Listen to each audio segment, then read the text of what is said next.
What we're here for this morning is our mentorship morning with Lafayette Crump. He is the commissioner of the Department of City Development for the city of Milwaukee. So in 2020, Lafayette was appointed Milwaukee's Commissioner of City Development. He leads a team and they're dedicated to growing Milwaukee's population, bringing and keeping jobs in the city, increasing density, facilitating and developing affordable and equitable housing options, and preparing Milwaukee and its residents for economic success.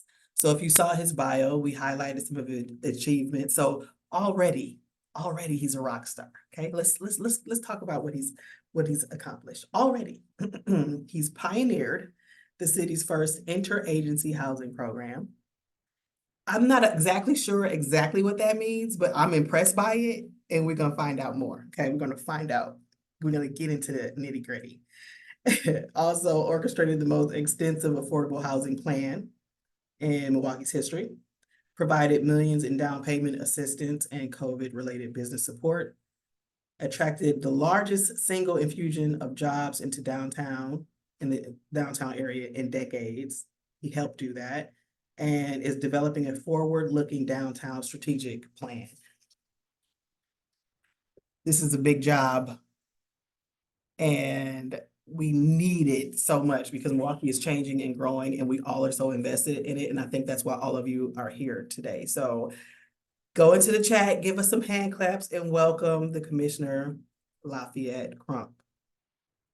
Lafayette Crump. Good morning. Good morning. Thank you so much for agreeing to do this. We see the hand claps in the chat. Okay, my first question is, since you've been appointed to this role, how many people have started calling you the commish? And how do you feel about it? If I would have written down, I tend to over prepare for things, right? And if I would have written down all the questions that I thought might be coming, that wasn't going to be one of them. But the answer is so many. I especially enjoy it when the mayor calls me that. So, because he's got other commissioners as well. So, this commission, it feels special. It is. It's like, you got this. You're getting this done. Right. So we'll go back a little bit.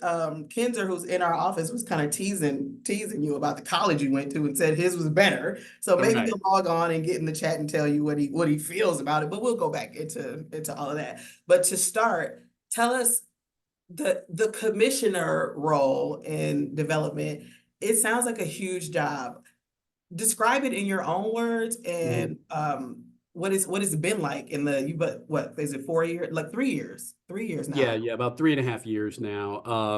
It is a big job, but fortunately I've got a big team that is seasoned, that is great at what they do. So it makes it feel not as weighty as it might otherwise feel. So you talked a little bit about what we're responsible for at DCD, but I consider us, just as I consider Milwaukee and the Metro Milwaukee area, the economic engine of the state. We are the economic engine of the city of Milwaukee. We are responsible for, in conjunction with our friends at MMAC and M7, attracting businesses to the city of Milwaukee, helping to grow the workforce here in Milwaukee, helping to ensure that real estate development continues and grows at pace. And as we do that, making sure that means equitable housing options for folks, whether that be affordable housing, workforce, market rate housing, whatever works for folks' budgets, ensuring that we have places for everyone to live, and not just the people who are already here, but all of the people that we are looking to attract. Mayor Johnson set a pretty ambitious goal to, in time, grow our population in the city of Milwaukee well past where we are now to up to 1 million people. And that's going to take a lot of effort to ensure that businesses continue to want to be here in the city of Milwaukee, and also that all of those people have a place to live and a place that meets their budget, that feels comfortable, that feels safe. So we work with, obviously, all of the other city departments on ensuring that those many other elements are addressed. The mayor recently talked about, he had a press conference about all of the work that we're doing to create 50 miles of protected bike lanes in the city of Milwaukee by 2026, to have those constructed or under construction by then. And that, reads as a public works project. And our team at Public Works is doing great work on that. But it also is a DCD project, because we come up with a lot of the financing to get that done. The development that we foster ensures that there are dollars available to build that infrastructure. And we're also a part of the planning in terms of where those lanes ought to be and what kind of development both spurs the creation of that, and what kind of development would benefit from it. So, we think about that cycle quite a bit. Development that then attracts further development, what's catalytic, but also where do we need to go to ensure that we're investing all throughout the city, not just in downtown, which is something that, frankly, I think both the administration and our department is sometimes unfairly pegged as being overly focused on downtown, when in fact there's a significant amount of investment that we do throughout the city. It's just the downtown investment gets a lot more of the lights and the publicity, but we take it very seriously that development has to occur everywhere in the city of Milwaukee, just as we're talking with our peers in the surrounding the Milwaukee County, other municipalities, that affordable housing is not just a city of Milwaukee issue, it's a regional issue. So the work that we do, obviously a lot of our time and attention is focused in the city of Milwaukee, but we also have to have relationships with our peer and neighboring communities, because we have an impact on them and they have an impact on us. Yeah, so as I'm listening to you speak, I'm just imagining the incredible amount of collaboration and planning and consensus and all the relationships that you have to have, not only within the city of Milwaukee structure, but the community stakeholders and people that, outside developers, private developers, people that make these things happen. So get like the bike lanes, for example. Mhm. How many years of planning and pre-implementation would it take to make something like that actually happen, to the point that you get to like, okay, now we're out here doing the construction on it? Sure, and I love your point about the collaboration. Partnership is a major byword of the work that we do. It's important to the mayor, it's important to us, and we recognize that even though we've got a strong team, 70 people sounds like a lot, but when you break that down across divisions, it's a limited number of people who are focused on each area. So we have to collaborate both within the city and externally. And so been a number of years of planning that have gone into thinking about where do we design these lanes, where do we put them, where, looking at even what kind of choices are people making right now about biking? Where is the largest biking community? Where are those folks coming from? But at the same time, you don't want to just, you play into what people are already doing. You want to make it accessible for everyone. So there's probably a reason people aren't biking as much from certain areas of the city, because they don't feel that it's protected, or there just aren't the means to come and be safe. So when we talk about having this work done 50 miles by 2026, I'd say over the last year and a half, really in earnest, we've been working closely with the Department of Public Works to look at where this could happen. I mean, it's also a byproduct of the city's Complete Streets plan, which has been in development for a number of years. Back when I was in the private sector, before taking this job, I was a consultant on a project to develop and get community feedback on what complete streets in the city should look about. And for those who aren't familiar, that concept is essentially that streets are not just for motorized vehicles. We want streets that are safe for cyclists, streets that are safe for pedestrians, particularly people walking with families, small children. So the city's been working on that for a number of years as well. And then when you finally see it start to pay off and sprout, it may feel like it's okay. The city thought about this and now it's getting done, but years and years of planning have gone into making these things come to fruition. Yeah, I wasn't gonna ask you this, but it just occurred to me. Sometimes when I'm driving, and I know everybody has had this, when you're driving, you see those people standing on the street and there's a thing in the street for you to drive over. And like in my neighborhood, if I go home and I come back and I still see them standing there and I go over and you just drive over it. And I'm like, are they recording the number of cars that are coming up and down this street? Like, is that Oh, how data is being collected about like how busy streets are and like how many bikes there are? Like, what are you guys doing?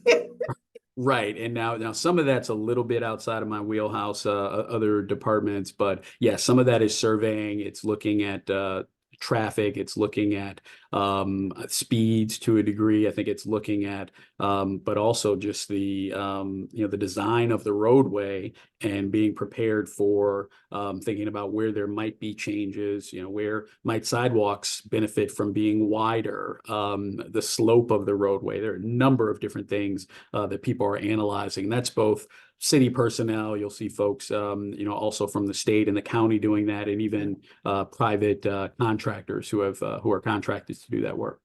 How many people are comprise the Department of City Development? Like what size the team that, I mean, there's so many different elements and layers. How many people does it take? Right. So it's about 65, 70, give or take. It is, so we've got, like any place, we've got kind of our HR and our admin, our finance team, but then we also have a planning division. We've got a real estate division. We've got a housing team. We have our economic development team, and then an additional economic development team that focuses on the neighborhoods. So, a number of different pieces that comprise the work that we do. So when I imagine that when you were growing up, and maybe because you did have dynamic parents, I'm guessing though that you didn't think when you were little, I want to grow up and be the commissioner of the Department of City Development. What were you when you were younger? What did you think you were going to do? Like, what were you like as a kid, and what did you think you were going to do? Oh, that's such a broad question. But first of all, you're stealing my line because I like to say that, right? That like no one like when they're a kid, they're like, "Oh, what do you want to be when you grow up? I want to be commissioner of city development, right? That's usually not how it occurs. No. So it was an interesting path that led me here for sure. When I was younger, honestly, the first thing I wanted to be was an artist. I love to draw. I was always doodling. I mean, I'll run into people now that I knew when I was a kid, and they'll ask me, "Are you still drawing? You used to draw so well." Do you? Do you Yeah. still? So I would draw on the bus. I would draw, in class. I did political cartoons for my school newspaper. Oh, So yeah, I'd love to draw. Now you mentioned my parents. My dad, being very practical, tried to steer me early on. He would also draw with me, and so I kind of picked it up from him. But he also thought, you know what, I want you to have more of a guaranteed career. I'd like you to have something that doesn't necessarily take luck in addition to skill. And so, when I talk about liking to draw, he got me kind of interested in architecture. So I started thinking about designing buildings and designing, what do communities look like? I was a big Sim City player back in the day for folks who ever played that before we had the Sims. So I was really interested in that and sort of designing communities and wow. designing buildings. By the time I got to college, I was thinking more expansively about business than just architecture and design. And so I went into college thinking about engineering. So spent a year studying engineering, and so lots of math and science, and I was good at it, but it wasn't necessarily my passion. And then the summer after my freshman year of college, I had an internship out in Pennsylvania at Bell Labs, and I was working with just true hardcore engineers who loved it. They just loved engineering and trying to figure out, how to not just design things, but make different machines talk to one another. And I remember so vividly, there was this one day where we spent the entire day, so an 8-hour day, just in a room with 3 or 4 different machines trying to solve one little connectivity issue. And my mind was melting. And I just thought, nope, nope, nope. I Got cannot it. do this for another 3 years. I can't do this for several years after graduation. And so I started to think, okay, what do I enjoy doing? Love to read, loved writing, loved, even speaking to folks and trying to be persuasive, trying to convince people I was right, big passion of mine. And I thought, oh, you want to be a lawyer. That's what you want to be. And I'm sure your wife loves that. loves it, loves it. So so decided after that summer, after my freshman year, that I wanted to go to law school. Came back out of college, just basically just tried to figure out, okay, how do I make sure that I'm going to get out of here in 4 years? I had a smattering of different courses and came in with some college credits, some AP credits. And so luckily at that time at Duke, it wasn't like you had to have a massive amount of classes in your major to graduate. And so I was debating between history, econ, and English, decided on a history major. Love history, but really I just wanted to graduate and get on to law school. And so then I went to law school, came back to Milwaukee, started working big law firm here. Spent about 5 years working at a couple big firms here, doing both litigation as well as business law and some government compliance work. Then, so after about 5 years of that, in the interim, my parents had started a consulting firm working on a lot of real estate projects, business development, workforce development, diversity and inclusion. And I had been sort of guiding them with some legal issues in terms of both, the business composition, but also elements of that work that needed some legal analysis. So I decided to take the leap to both join them directly, but also start my own legal practice. So for a number of years, I split my time between consulting, then also legal work for small businesses, nonprofits, some government legal work as well. So I was doing that for a number of years. And then back in 2019, when we learned that we'd be hosting the Democratic National Convention in Milwaukee, I reached out to the leadership of that group, reached out to Alex Lasry at the time, who we'd worked closely with on the construction of Fiserv Forum and the parking structure and the training facility that the Bucks were doing. That was one of our major projects when I was consulting. And I reached out to kind of pitch our company to help the Democrats and the host committee work closely with the community and ensure they were engaging with diverse businesses, diverse people, all of the different community elements, where we wanted to make sure, obviously, that Milwaukee was highlighted as a part of that process. And, I learned that rather than just kind of hire a company to monitor or help achieve that, they wanted someone on the inside. They wanted someone to come in, direct the host committee on diversity, vendor engagement, community engagement, and took a leap of faith and said, well, how often are we going to have a major political convention in my hometown? As it turns out, it was twice. I didn't know we were going to get the next one, which is nice, because obviously the previous one didn't pan out the way we'd hoped with COVID. But I essentially took a leave from my other work to delve, deeply into that and build that out and really sort of change the model of what a host committee for a political convention could be like, and really get a lot of boots on the ground, a lot of, folks working with all different constituencies in the city of Milwaukee and the surrounding area. And it was while I was doing that work, roundabout way of getting to, how do you end up being the commissioner of city development? I got a call from then Mayor Barrett in early 2020 or spring 2020. And it's funny because when he called, I think he left a message, came up as an unknown number, as the mayor often calls from a an unknown block number, and he just left a message. Everybody knows the mayor, nice, soft spoken. Hi, Lafayette, it's Tom Barrett, right? And I thought, What? he's like, I'd love to talk to you about something. And I thought, oh man, he just got reelected. He can't be calling asking for money. Like, is this really a fundraising call like this quick? Like, what's going on? So of course, the mayor calls, you call him back. And he asked me if I'd ever considered working for city government. And, of course, I said, well, the clear answer, it depends. What are you talking about, and what's the nature of it? And so I learned that the longtime commissioner of city development, my predecessor, Rocky Marcoux, you've done amazing things in the city, that he was looking at retiring.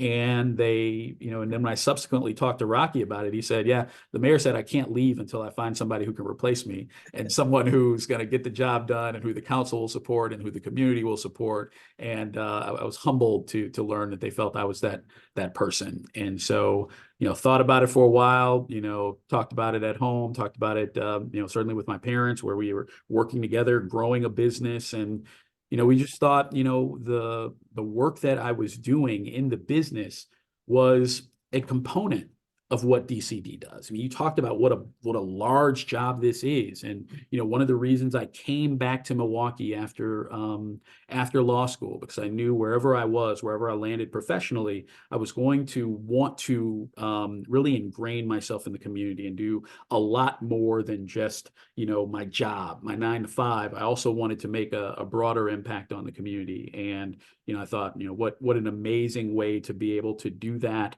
and to grow the work that I'm able to do to impact so many in this city, but also to grow the city of Milwaukee as well. So I kind of put everything else aside, left everything else behind, and took the gig.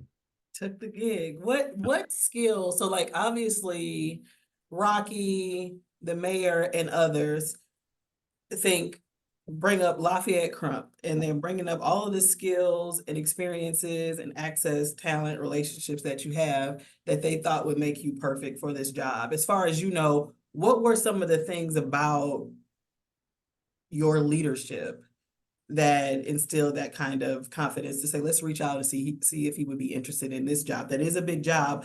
What does it take that you had to be able to fill those shoes?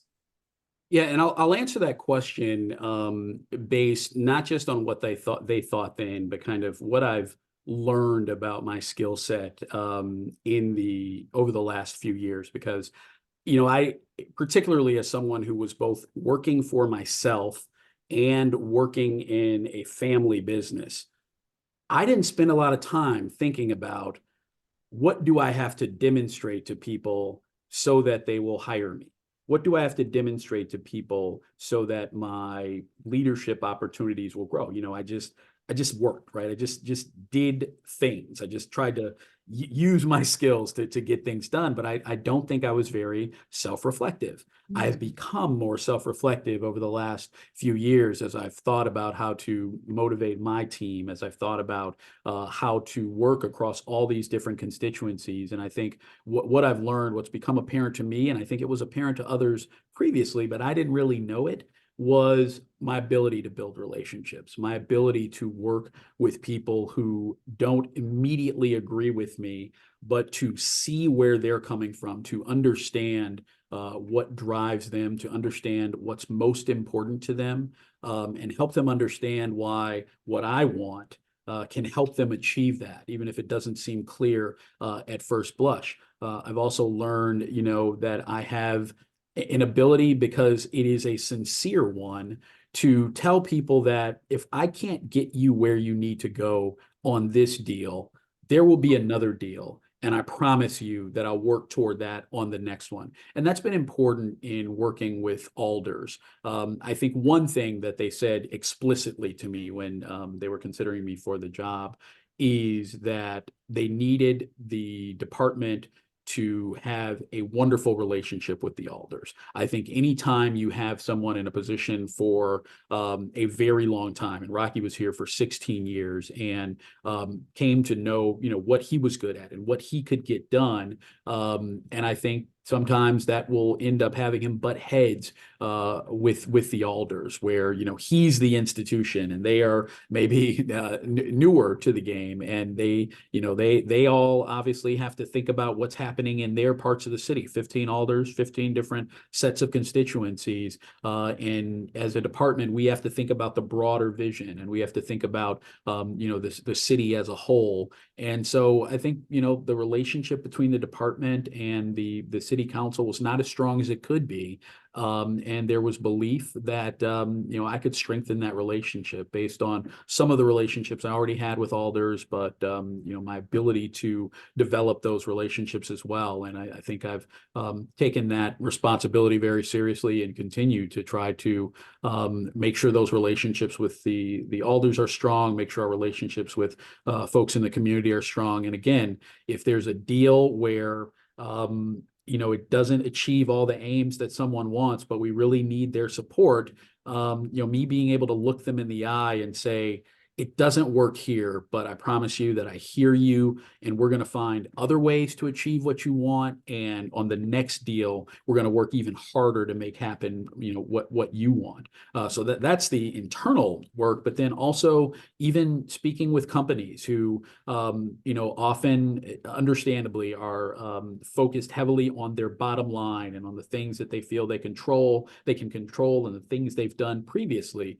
And are a little concerned sometimes on things like the community benefits that we ask for in the city of Milwaukee if we're going to invest in a project, or the number of outreach sessions that we want companies to have with not just the alders, but also other community groups, and me helping to shepherd them through that and letting them know that I'll be by their side. I will be able to translate between the corporate speak and the community speak, all the different work that I've done, both professionally as well as boards and community organizations that I'm involved with. I need to know how to speak the language of all of these different groups. We talk about code switching sometimes, right? When you are between, and that's often racially coded, right, or ethnically coded, but code switching spans a lot of different things. And so being able to talk to these different groups and help them understand one another is, I think, a big skill set as well. And then I think finally, some of the leadership lessons I learned, some of the growing pains I had as a leader, in my consulting firm, and helping people grow and become their best, and producing other leaders. I had been through some of those growing pains. I've made mistakes that prepared me to be an excellent leader here. And I'm glad that previously Mayor Barrett believed in me, and then when Mayor Johnson came on, we had a conversation, and it was important to him that I continue, and it was important to me that I be able to continue under him as well. So it's been a great relationship with Mayor Johnson, and really kind of further reinvigorated this department and my excitement about the role. I knew you were going to say the relationship piece for sure, for a couple of reasons, because I've had a lot of conversations with people that do really large scale work that takes a lot of people, and everything always is about relationships. That always comes up.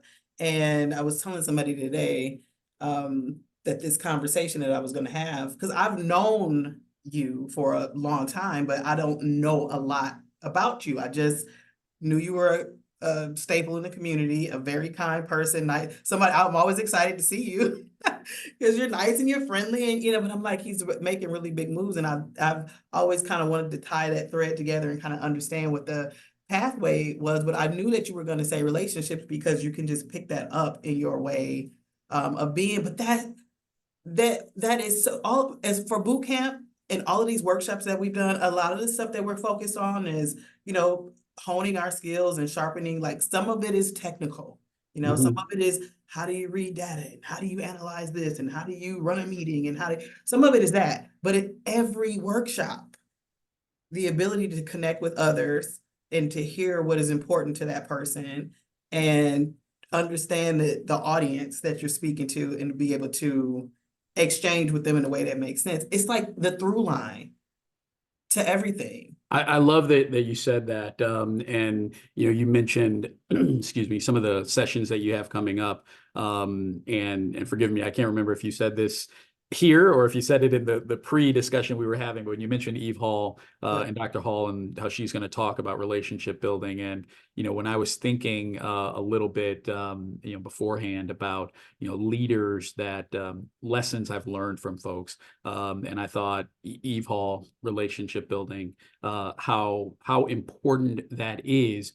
And it took me some time. Forgive me if I'm jumping ahead to something we're going to talk about later, but I'm thinking about it now. Yep. When I started thinking about leaders who I have tried to learn from, who I've considered emulating, I'm kind of embarrassed to say that the first several people that came to mind, they were all men. And I started to think, why is that? I mean, first of all, what kind of narrative, is pushed about what leadership looks like, and also, what choices have I made in terms of who I want to learn more about? And I thought, as I thought more about it and tried to think, okay, what does leadership look like, and what are other aspects of leadership, that I've missed? Where might there be some things that are lacking where I can be better? And frankly, the places that did not come necessarily as easy to me, it was things when I thought about the women leaders who I do admire. When I scratched the surface about leadership, right? And so Eve Hall came to mind. I thought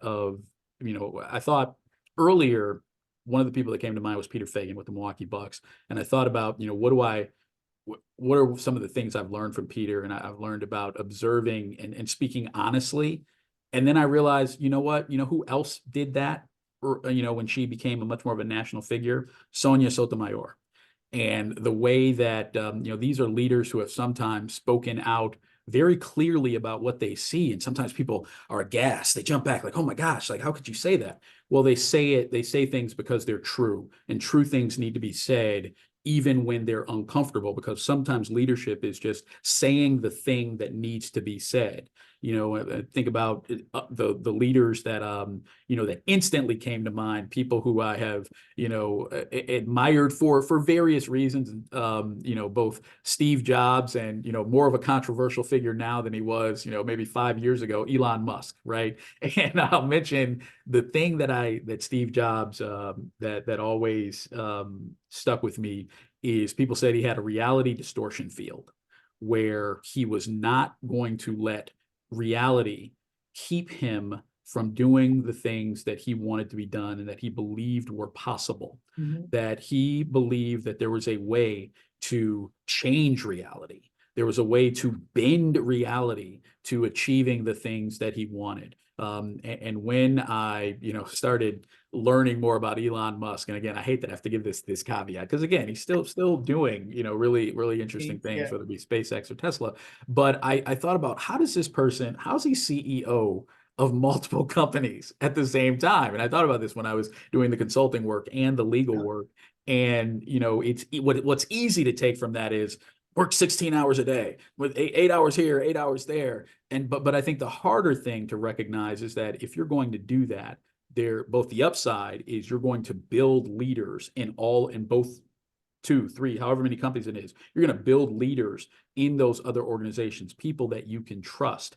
But then the other thing is, the downside is, you're going to miss some things. And you have to be very careful about that. You have to be very careful about spreading yourself too thin, and then thinking that your reality distortion field can make things happen regardless of the true reality. And reality depends on other people.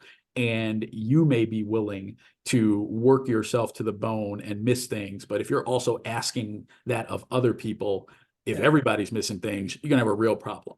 Right. And so, it's been important to me to both learn the positives from leaders, but also learn, the things that they may miss because they're distorting reality, and because they have such a belief in themselves, and what they can accomplish. Another leader that I've admired and continue to admire, Barack Obama, right? It's real easy. Like, of course, you admire President Obama, but you also have to recognize where, a belief in oneself may fall short, and I think, when I talked about one of the things that people, why they thought I'd be good at this job, and what I think I bring to the table, that relationship building, that ability to bring people along, that may work in a number of circumstances, but if you have a built-in opposition, that may not work, and you may have to take the gloves off and move a little bit differently than it is you are constitutionally, set up to move. Yes. And, if you have folks who plainly state that our goal is to make you unsuccessful, you probably aren't going to get them to shift to your manner of thinking, and you're going to have to find other ways to get things done. I'll just shout out a couple of other leaders that I was been thinking about, as I was prepping for this, and as I expanded my thought of what leadership looks like again. Shonda Rhimes, right? Shonda Rhimes, brilliant, producer of, television content who, a lot of folks think of obviously Grey's Anatomy, of Scandal and the shows that she created, but created an empire literally called Shondaland, her production company, right? Because she has like grown this to be, something magnificent. But one of the things I've learned from her, know your worth. There's a story, perhaps apocryphal, but I believe it to be true. I've heard it in a number of different ways that, all the different things she was doing for ABC, for Disney, and the money she was bringing into that organization. And there were a couple of small things that she asked for, very easy things to do, and they just said no, because we don't do that. We don't do that for executives, and we don't do that for folks. So just no. Yep.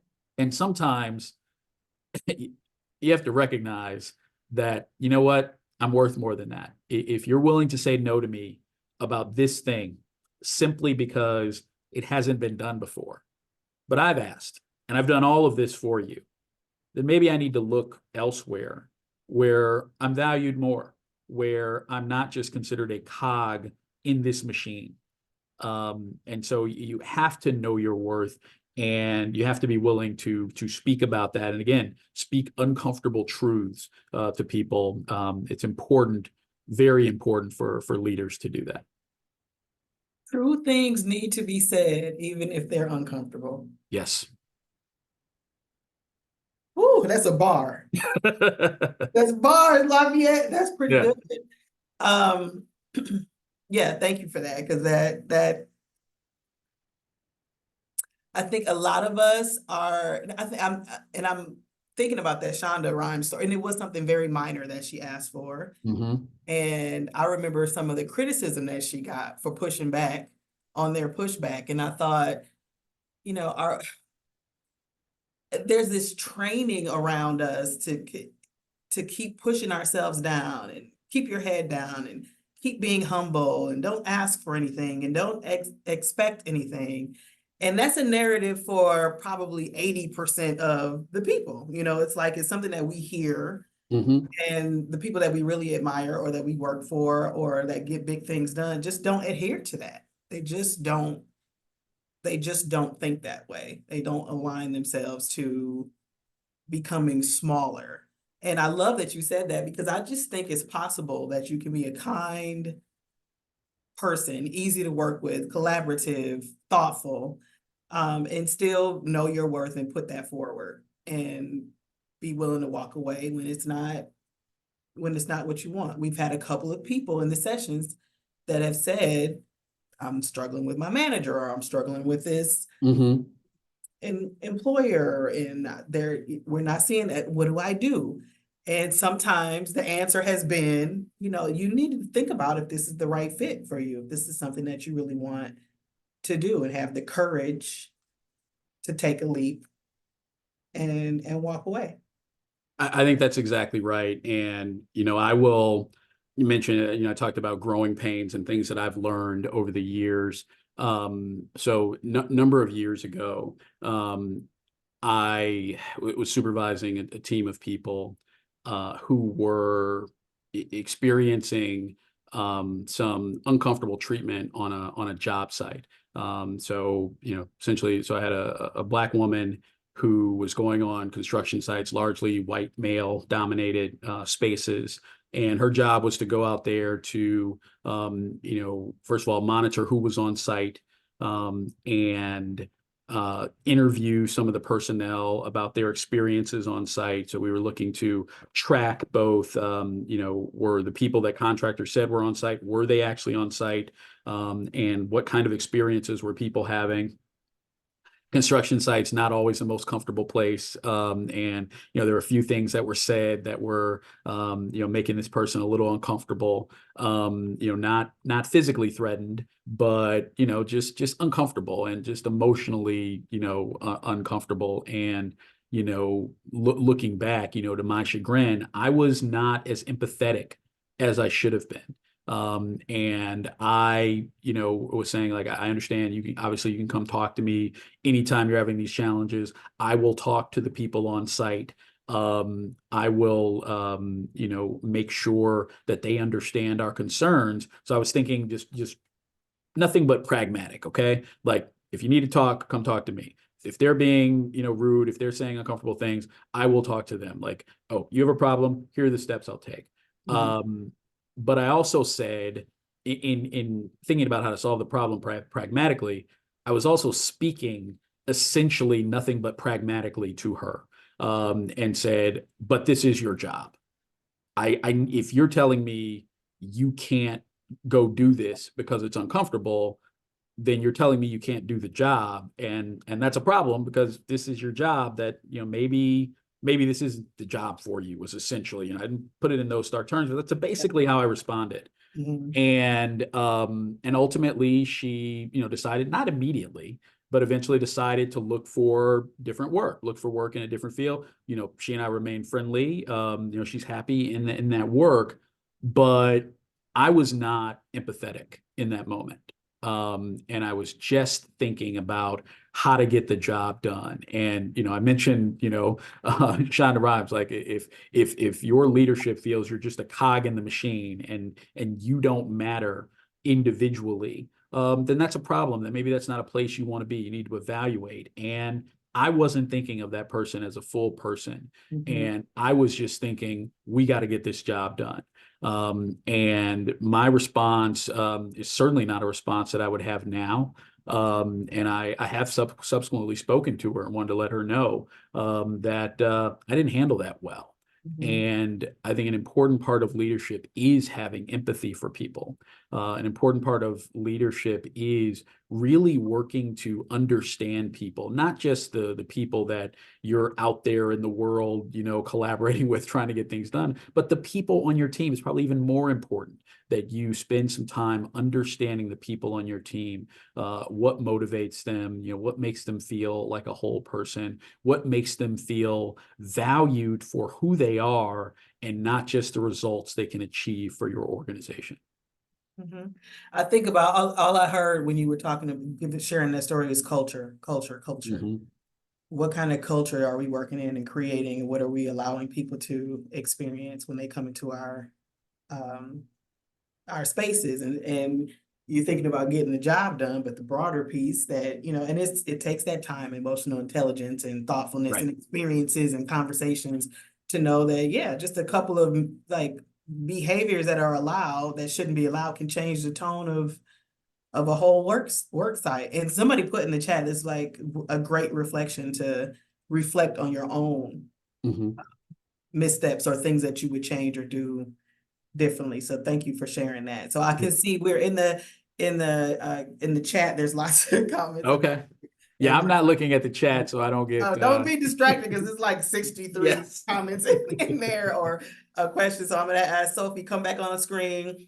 The first part of the conversation is always my part, because I'm always more interested in the person, like thoughts, feelings, hopes and dreams. Like I love it. I love it. Yeah. But a lot of times when we get to the Q&A piece, and the questions that folks have are going to be more about about your work and more like technical career paths. Sure. So let's shift gears a little bit and get into that. Okay, Sophia, tell us what you had. Thank you so much for this discussion. It was very inspirational, and I was happy to be listening to it. And we did have some great interaction in the chat. And so I'm going to share some of those questions now. The first one is from Bria Grant, and it's, can you share any updates on how the DCD is preparing for the RNC? Yes, and good morning, Bria. Thank you for that question. So having been on the on the host committee for the DNC and given my role, here at DCD, I am a part of our executive steering committee for the RNC. So we meet weekly. It's myself, it's the mayor's chief of staff, it's a lawyer who has an extensive portfolio of responsibilities at the city of Milwaukee meets there regularly as well. Folks from budget, folks from the communication side, and now regularly we're also connecting with the police department and the fire department and emergency management to all connect regularly to prepare. And in addition to those weekly meetings, I've got one coming up this afternoon. There are also a number of contacts that, again, the mayor's chief of staff, who spends probably 2 to 3 hours a day on RNC matters. We're looking at trying to ensure, both with our intergovernmental relations team as well as our delegation in Washington, to grow the level of the security grant that we get for the city of Milwaukee. So these national conventions are classified as special security events and national security events. And so there's a level of protection that is needed for those, where the Secret Service is already on the ground here doing a bunch of evaluation and preparation for the event. And so we're working to grow our security grant, which is generally pegged at $50 million, for the host cities for these conventions, hoping to grow that to 75.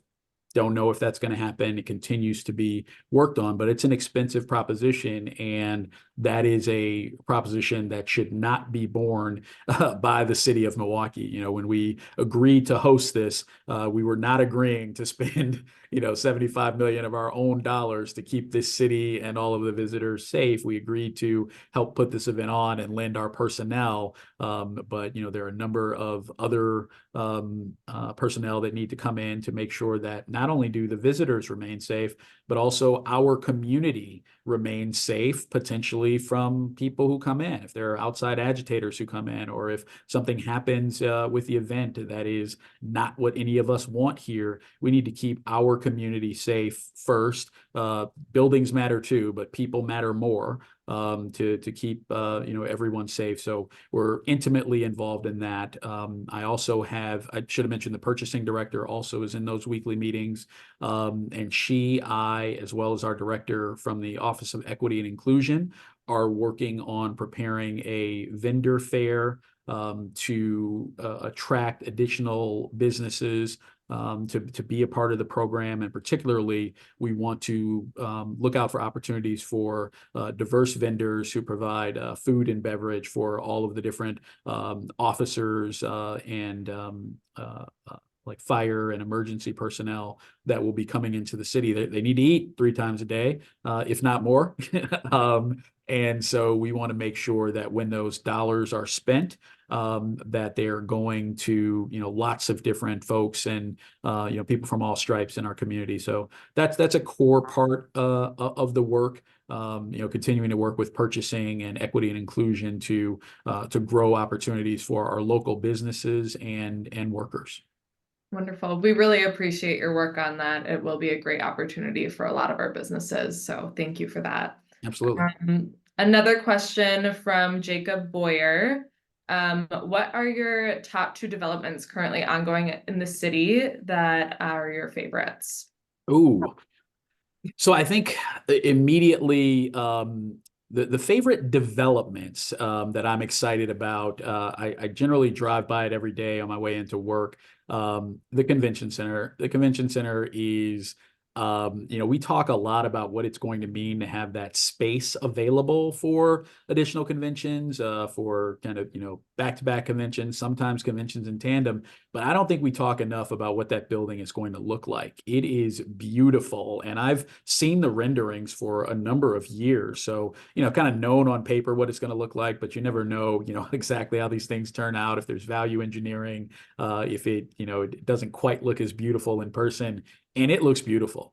And so I'm incredibly excited about it. I mean, I'll feel the same way when the new museum is done, I'm sure. But that's one. And then the second, I would say probably the Couture. Also another beautiful building. But what I love about that is its connection to transit. We talked a little bit about bike lanes and complete streets earlier, but also having a streetcar, an intermodal stop essentially as a part of the construction of that building is really game changing, bringing the streetcar down to the lakefront, and also helping to make that an accessible place for the residents of the Couture to utilize. And it's really building on the promise of our lakefront. So I'm incredibly excited about that. And then not just a single development. You asked for two, but I got to mention one more, and it's a little more. It's not just a single development, but it's the work that we are doing in affordable housing. The coalition that we have built with a number of organizations: Northwestern Mutual, Zilber, Bader, the Greater Milwaukee Foundation. This is a group that I meet with every other week. Used to be every week, so now it's every other week. I'm grateful for that, one less meeting on the calendar. But to figure out how to address not just more affordable housing in the city of Milwaukee, but also to impact the homeownership rate between Black and brown residents in Milwaukee and white residents in Milwaukee. We really want to grow our homeownership rate of people of color and decrease that homeownership gap, building on homeownership as an opportunity for family stabilization, and wealth creation. And so we're doing amazing work with that group to whether it be the down payment assistance that we're doing directly out of the city of Milwaukee, our Homes MKE project, where we're renovating a number of vacant homes and getting owners into those homes. So I'm just really excited about the work that we're doing in housing, but also these other, commercial and residential developments. Perfect. Related to the low to moderate income home buying process, Karen Nelson has a question about predatory investors that have been crowding out would-be home buyers in Milwaukee. What is the city doing about that?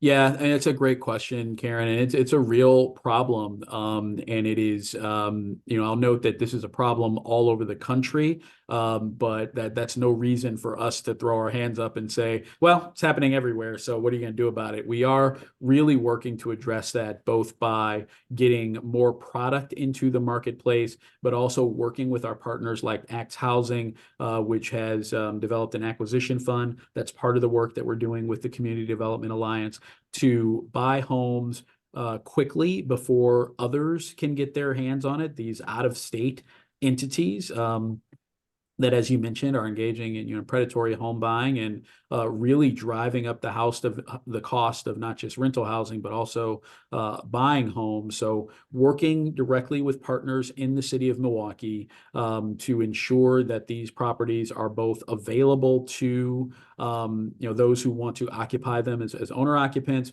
but also finding ways to work with local owners who are not going to just jack up the rent indiscriminately. We have a lot more questions that I don't think we're going to get to all of them, but I will definitely send these in a follow-up to you so that we can get those those answers out to everyone. If there one more quick one, you can give them, and then I'll forego my slides at the end. Perfect. I do have a question from Frederick, and it's, did you learn empathy or how to read individuals from any classes you took in college, or was it more of a learned tool that you progressed in your career? Yeah, thank you for that question, Frederick. I would say it's more of a learned tool. A class that immediately came to mind was a negotiation class that I took in law school. But when I think back to that class, I don't remember a lot of empathy being about it in that class. I think it was much more about tactics in terms of negotiation. And I think that when you focus strictly on tactics, you don't build authentic connections with people. I think now empathy can be part of a strategy, but I think that strategy needs to be accessing your own empathy. The strategy can't be, I'm going to appear empathetic. That is not authentic. You will not develop real connections. It's, in most cases, it's not just about the one deal. It's about the deal that comes next as well. It's about what people say about their interaction with you. I want people who, whether they get what they want, I want them to have conversations with other people where they're speaking positively about working with the City of Milwaukee and the Department of City Development. So I would say it's some learned tools. It's reading, quite a bit of reading, and it's conversations, with my significant other as well, conversations with my children. You can learn a lot about empathy in the professional realm from the people who you are closest with. Thank you so much, Commissioner.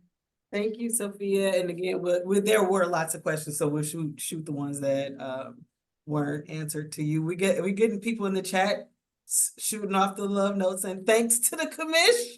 Thanks to the commission.